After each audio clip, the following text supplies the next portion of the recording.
नमस्कार दोस्तों, know about investment channel में आपका फिर से एक बार स्वागत है। दोस्तों, आज हम लोग यहाँ पर डिस्कस करेंगे कुछ स्टॉक्स के बारे में जहाँ पर अगर आप खरीदारी अभी भी करते हैं तो आपको फ़ायदा होगा। और जो लोग सोचते हैं कि भाई मेरा तो यहाँ पर प्राइस बहुत नीचे आ गया है, मैंने बहुत ऊपर के भाव पे लेके रखा था, मैं क्या करूँ, ये जो लोग सोच रहे हैं उनको भी एक यहाँ पर तसल्ली मिलेगी। तो वीडियो पूरा देखिए, समझ जाएंगे कि कौन से स्टॉक्स की यहाँ पर मैं बात कर रहा हूँ। अगर आपके मन में स्टॉक्स को लेकर कोई भी सवाल रहते हैं तो यहाँ पर आप कमेंट करके पूछिए, मैं उनका जवाब जरूर से दूंगा। लेकिन ऐसे मत सवाल पूछिए कि मैंने इस प्राइस पे लिया है, ये प्राइस कब आएगा, मैंने इस प्राइस पे लिया है, किस प्राइस पे निकलूँ। ये सारा कुछ ऐसे कोई मतलब सवाल नहीं है, ठीक है। आप जो सवाल ये पूछते हैं ये कोई सवाल नहीं है, इसका कोई श्योर जवाब मैं नहीं दे पाऊंगा। तो ये सर सारा कुछ सवाल मत पूछिए, फंडामेंटल से रिलेटेड कोई सवाल हुआ तो वो पूछिए। बाकी आपसे एक रिक्वेस्ट करना चाहूँगा, अगर आप चैनल पर पहली बार आए हैं तो चैनल को ज़रूर से सब्सक्राइब करना, क्योंकि इस चैनल के ऊपर आपको फंडामेंटल एनालाइज के साथ साथ रेगुलर बेसिस के ऊपर जो न्यूज़ और अपडेट्स आते हैं, बड़े न्यूज़ जो आप स्टॉक मार्केट में आपके लिए बहुत ही ज़्यादा जरूरी होता है, वो न्यूज़ यहाँ पर मैं कवर करता हूँ। तो चिंता मत कीजिए, चैनल के साथ जुड़े रहें। मार्केट से पैसे हम लोग ज़रूर कमाएंगे, ठीक है। ये बात को मान कर चलिए, हम लोग मार्केट से पैसे जरूर कमाएंगे। जो नो अबाउट इन्वेस्टमेंट चैनल की जो फैमिली है वो लगभग यहाँ पर बात करें तो 1850 लेकर यहाँ पर 1900 लोगों की ये फैमिली है, छोटी फैमिली है। तो हम लोग पैसे जरूर से बनाएंगे, चिंता मत कीजिए। होल्ड करना होगा लंबी अवधि के लिए। तो आज लंबी अवधि के लिए कौन से स्टॉक्स होल्ड करूं, इसी के ऊपर ये वीडियो है। तो वीडियो पूरा देखिएगा, स्किप मत कीजिएगा। कोई भी स्टॉक्स को लेकर मैं जो भी कहता हूं बहुत ही समझने के बाद दिल से कहता हूं, तो उनको भी आपको दिल से ही लेना है और दिमाग लगाकर डिसीजन लेना है। ये समझने के बाद आपको काम करना है। ऐसा नहीं कि स्टॉक मार्केट में आज आप आए हैं और एक दिन में पूरा पैसा लगा दिए। धीरे धीरे अगर आप 25 साल मार्केट में रहना चाहते हैं, 15 साल रहना चाहते हैं, 10 साल रहना चाहते हैं, तो पूरे 10 साल तक खरीदारी कीजिए। ऐसा तो नहीं कि आपने एक दिन में खरीदारी कर ली और बाकी जो 10 साल है वो 10 साल आप कुछ भी नहीं खरीदेंगे। आपको खरीदते रहना है, ठीक है। आपको खरीदते रहना है, खरीदते रहना है, चाहे वो क्या हुआ, भाव बढ़ गया। ये जो एक बात है अपने दिमाग से निकाल दीजिए कि आपने किसी स्टॉक में खरीदारी करना शुरू किया। आपने कोई स्टॉक अभी 100 रुपया चल रहा है, आपने खरीदारी करना शुरू किया, एक साल बाद उसका प्राइस 200 हो गया, आपने खरीदारी करना बंद कर दिया। ऐसा नहीं करना चाहिए। आपको रेगुलर बेसिस के ऊपर इन्वेस्ट करते जाना है, करते जाना है, चाहे उसका प्राइस कितना भी हो जाए, ठीक है। वो बढ़ रहा है, आपका इन्वेस्टमेंट भी बढ़ रहा है, आपको क्वालिटी मिल रहा है। उसके बाद पहले आपको क्वांटिटी मिलता था, आपको अभी क्वालिटी मिल रहा है, तो उसको खरीदते जाना है। और एक बार में कभी भी पूरा पैसा मत लगाइए, इससे आपका जो इन्वेस्टमेंट है वो डूबने की संभावना बहुत ज़्यादा होती है, क्योंकि आप तब एवरेज नहीं कर पाएंगे। स्टॉक मार्केट में एवरेजिंग करना भी बहुत ही इंपॉर्टेंट एक चीज़ है, और रेगुलर बेसिस के ऊपर इन्वेस्टमेंट करते जाना भी एक बहुत ही इंपॉर्टेंट चीज़ है। तो कभी भी मार्केट में आने के बाद खरीदारी करने की जो जल्दबाजी है इसको दिमाग से निकाल दीजिए। ये सबसे बुरी चीज़ है। लोग आते हैं मार्केट में, और नया नया मार्केट में कोई आया है और आते ही धड़ाम से खरीदारी करना शुरू कर दिया, और कुछ ही दिनों के अंदर अंदर उसके हाथ में जो पैसा था वो पैसा उसने पूरी तरह से मार्केट में लगा दिया। वापस से जब मार्केट गिरेगा उसके बाद पैसे ही नहीं होते मार्केट में लगाने के लिए। तो इसीलिए मैं कहता हूँ फ्रेंड्स, अगर आपको मार्केट के बारे में कुछ भी नहीं पता तो एक अच्छा सा म्यूचुअल फंड लीजिए, उसमें महीने के दर मतलब SIP शुरू कर दीजिए। कौन सा यहाँ पर म्यूचुअल फंड आप लेंगे तो उसका भी मैंने यहाँ पर वीडियो बना कर रखा है आपके लिए। अच्छा एक म्यूचुअल फंड मैं यहाँ पर डिस्क्रिप्शन में लिंक दे दूंगा, आप देखिए। उस म्यूचुअल फंड में अगर आप चाहे तो SIP शुरू कर सकते हैं। अच्छे अच्छे स्टॉक्स भी वहाँ पर मिलते हैं, तो वो भी आप कर सकते हैं। आपको अगर मार्केट के बारे में कुछ भी नहीं पता, अगर आपको चाहते हैं म्यूचुअल फंड में भी आप नहीं लगाना चाहते तो एक इंडेक्स फंड लीजिए। मैं आपको उसका नाम बता रहा हूँ, एक निफ्टी इंडेक्स फंड लीजिए, उसमें पैसे लगाते जाइए। आपको पैसे यहाँ पर आपको फ़ायदा डेफिनेटली होगा। तो चलिए, बहुत कुछ यहाँ पर मैंने आपको बोल दिया। तो यहाँ पर कुछ स्टॉक्स का नाम मैंने यहाँ पर आपके लिए लेके आया हूँ, तो उनको भी एक बार देख लीजिए। सबसे पहले जो स्टॉक है वो है M&M फाइनेंस, ठीक है। M&M फाइनेंस, ये स्टॉक अभी भाव चल रहा है 194 रुपया 20 पैसा। NSE के ऊपर 14 जुलाई 2020 को इसने क्लोजिंग दी है 194 रुपया 20 पैसा। इस स्टॉक को अगर आप खरीदारी करना चाहते हैं, अगर आपने खरीदारी करके भी रखा है तो होल्ड कीजिए, पैसा बनेगा। क्योंकि अगर दुनिया ने यहाँ पर ख़त्म हो जानी है तो वो अलग बात है, अगर सारा कुछ ठीक होता है तो ये जो फाइनेंस कंपनियाँ हैं इनको छोड़कर यहाँ पर बैंक कितने लोगों को लोन देगी? बैंक नहीं लोन दे पाएगी सारा इतने लोगों को। तो यहाँ पर अगर आप चाहते हैं कि कोई आपके एक अच्छे पोर्टफोलियो में एक अच्छा फाइनेंस का स्टॉक रहे तो आप M&M फाइनेंस को यहाँ पर रख सकते हैं। रूरल थीम बहुत ही अच्छा है इनका, तो इस वजह से भी ये स्टॉक मुझको अच्छा लगता है। बाकी आपकी मर्जी, पैसा आपका है। M&M फाइनेंस यहाँ पर होल्ड कर सकते हैं। खरीदारी अगर आप करना चाहें तो SIP मोड में खरीदारी भी कर सकते हैं। पैनिक मत कीजिए, स्टॉक हो सकता है यहाँ से अगर आप देखें तो 30-40% डाउन भी हो सकता है, तो आपको खरीदारी करते जाना है। अगर कोई स्टॉक यहाँ पर आपको तगड़ा रिटर्न दे सकता है, मुझको जो लगता है NBFCs में, तो M&M फाइनेंस और L&T फाइनेंस दोनों आपको अच्छा रिटर्न दे सकता है। क्योंकि लेकिन मैंने यहाँ पर M&M फाइनेंस ही जिक्र किया है, तो आप M&M फाइनेंस को देख सकते हैं। बाकी पैसा आपका, डिसीजन भी आपको ही लेना है। उसके बाद TVS मोटर, ठीक है। लोग बाइक तो खरीदेंगे ही, लोग बाइक तो खरीदेंगे ही। मुझको जो यहाँ पर टू व्हीलर्स में जो सबसे अच्छी कंपनी लगती है वो टीवीएस मोटर लगती है। आप यहाँ पर खरीदारी कर सकते हैं। जब भी यहाँ पर मार्केट आपको मौका दे खरीदारी करने का तो यहाँ पर चूके मत, टीवीएस मोटर में थोड़ा थोड़ा खरीदारी करना अगर आप चाहे तो कर सकते हैं, लेकिन हर बार की तरह पैसा आपका है, डिसीजन भी आपको ही लेना है।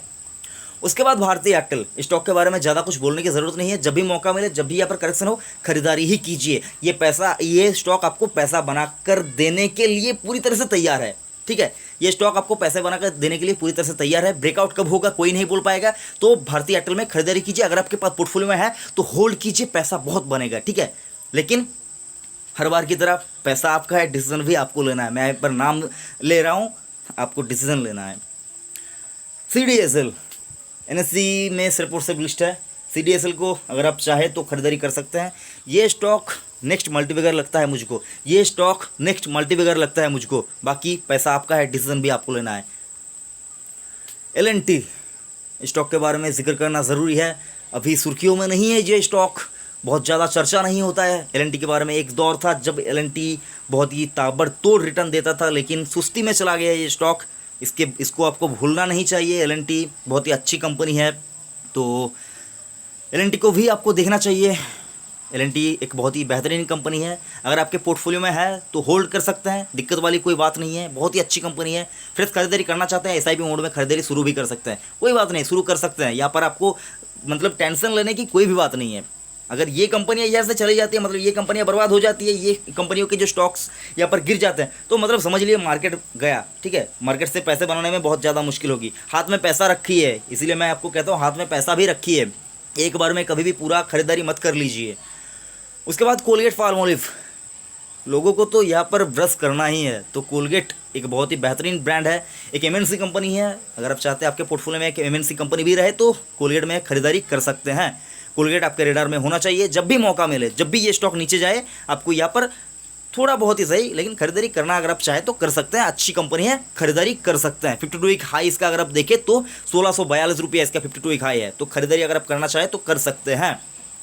कैस्ट्रॉल एक बहुत ही बेहतरीन डेट फ्री कंपनी, लुब्रिकेंट बनाने वाली एक कंपनी। जो लोग नहीं जानते तो उनको बता दूं, जो लुब्रिकेंट होता है ना, जो इंजन ऑयल होता है, वो बनाने में बेहतरीन मार्केट शेयर रखता है ये कंपनी। तो कैस्ट्रॉल में अगर आप चाहे तो यहाँ पर खरीदारी कर सकते हैं। डिविडेंड भी कंपनी अच्छी देती है, 4.5% का डिविडेंड यील्ड है।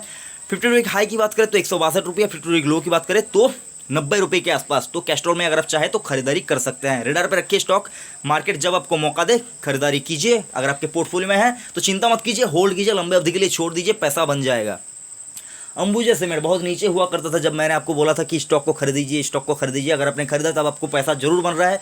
अगर आपने नहीं खरीदारी की है तो अंबुजा सीमेंट में आप अभी भी खरीदारी कर सकते हैं। मौका ढूंढिए, जब भी मौका मिले। आज भी आपको मौका मिला है, अगर आपने खरीदारी की है तो एक बड़ा सा लाइक आपके लिए, खरीदारी कर सकते हैं।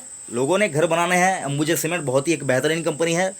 देखिए, समझिए, उसके बाद डिसीजन लीजिए। अंबुजा सीमेंट बहुत अच्छी कंपनी है। Sun Pharma, Lupin, Cipla, Biocon, Auropharma, Alkem lab, बहुत सी कंपनी है जिनके बारे में चर्चा हो रहा है, लेकिन अभी हाल फिलहाल में सन फार्मा के बारे में बहुत ज़्यादा चर्चा नहीं हो रही है। मार्केट लीडर है, मार्केट लीडर है, 1,18,000 करोड़ का मार्केट कैप। समझने की कोशिश कीजिए। ये स्टॉक अगर आपके पोर्टफोलियो में है तो चिंता मत कीजिए। अगर फार्मा सेक्टर में कोई भी स्टॉक आपको लंबे अवधि के लिए एक स्टेबल और अच्छा रिटर्न देने की क्षमता रखती है तो वो सन फार्मा रखती है। अगर आपने खरीदारी अभी तक नहीं की है तो मौका ढूंढिए, लपक लीजिए स्टॉक को, ठीक है। घबराइए मत, लेकिन डिसीजन आपको लेना है। मैं यहाँ पर बोल रहा हूँ, मेरे बोलने से आपको लेना है। मैं यहाँ पर आपको बोल रहा हूँ, आप डिसीजन लीजिए, एनालाइज कीजिए, रिसर्च कीजिए। सन फार्मा बहुत ही बेहतरीन कंपनी है। 512 रुपये इसका 52 वीक हाई है, 312 रुपये इसके 52 वीक लो है, 491 रुपये पे चल रहा है। 14 जुलाई 2020 की मैं यहाँ पर बात कर रहा हूँ। डिविडेंड यील्ड की बात करें, डिविडेंड नहीं के बराबर है। पी की बात करें, 31 के पी मल्टीपल पे स्टॉक आपको ट्रेड करता हुआ दिखेगा। अगर आप चाहे तो खरीदारी कर सकते हैं, पोर्टफोलियो में है तो होल्ड कीजिए। पैसा बनने की संभावना मुझको पूरी तरह से दिख रही है। अभी भी ये स्टॉक बहुत ज़्यादा धड़ाम से नहीं भाग चुका है, तो पेशेंस रखिए। एक साल में स्टॉक ने रिटर्न दिया है 16% का, तो मतलब बहुत ज़्यादा नहीं भाग चुका है। अभी आपका जो ट्रेन है वो स्टेशन के आसपास ही घूम रहा है। तो जब भी यहाँ पर मौका मिले तो चढ़ जाइए ट्रेन में। बाकी पैसा आपका है, डिसीजन भी आपको ही लेना है। टाटा स्टील भूलिए मत इस स्टॉक को, भूलिए मत इस स्टॉक को। ये स्टॉक आपको डेफिनेटली पैसा बना कर देगा इस सिचुएशन में। जो इसका अभी करंट प्राइस चल रहा है 336 रुपया, एनएसई के ऊपर 336 रुपये के भाव पे ये स्टॉक चल रहा है। 28% का नेगेटिव रिटर्न एक साल में स्टॉक ने आपको दिया है, 28% का नेगेटिव रिटर्न। ये रिटर्न बन सकता है, लेकिन यहाँ पर खरीदारी करने से पहले मैं आपको आपका जो पूरा रिस्क एलोकेशन है, रिस्क एपेटाइट है, वो आपको समझने की ज़रूरत है। क्योंकि यहाँ पर ये जो स्टॉक्स हैं ये आपको मतलब पीछे भी आते हुए दिख सकते हैं। ऐसा नहीं कि ये स्टॉक धड़ाम से आगे जाएंगे, पीछे भी आते हुए दिख सकते हैं। तो हाथ में पैसे बचा कर रखिए, एक बार में पूरा पैसा मत लगाइए।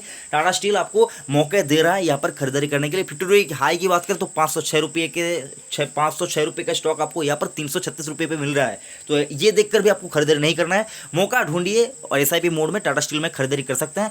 होल्ड कीजिए, लॉस में है तो भी होल्ड कीजिए, ज़्यादा जल्दबाजी मत कीजिए, क्योंकि ये स्टॉक्स मेटल में पैसे बनेंगे इसकी उम्मीद है। जो बड़े बड़े यहाँ पर इकोनॉमिस्ट है और बड़े बड़े जो यहाँ पर एनालिस्ट है, तो वो सब यहाँ पर मेटल में अभी तक बुलिश है। अभी तक बहुत ज़्यादा यहाँ पर उनको मतलब मेटल में दिक्कत नज़र नहीं आ रही है। बाकी आपकी मर्ज़ी है, पैसा भी आपका है, डिसीजन भी आपको लेना है। मैं यहाँ पर आपको सिर्फ बोल सकता हूँ, डिसीजन आपको लेना है। लॉस हुआ तो आपको ही झेलना होगा, प्रॉफिट हुआ तो प्रॉफिट तो डेफिनेटली आप ही का होगा। तो वीडियो कैसा लगा कमेंट करके ज़रूर बताइए। ज़्यादा अगर आपको मतलब बोर किया तो वो भी आप कमेंट करके बताइए। बाकी गाली मत दीजिए, दिल दुख जाता है, ठीक है। तो छोटा भाई समझ कर अगर कोई गलती होती है तो माफ़ करना। वीडियो अगर अच्छा लगा तो लाइक ज़रूर करना और बेकार लगे तो डिसलाइक कर दीजिए। और अगर आपने अभी तक चैनल को सब्सक्राइब नहीं किया तो चैनल को ज़रूर से सब्सक्राइब करना, क्योंकि इस चैनल के ऊपर आपको रेगुलर बेसिस के ऊपर अपडेट्स और वीडियोज़ मिलते रहते हैं। तो सब्सक्राइब करके रखिए, काम में ही आएगा। थैंक यू फ्रेंड्स, जय हिंद।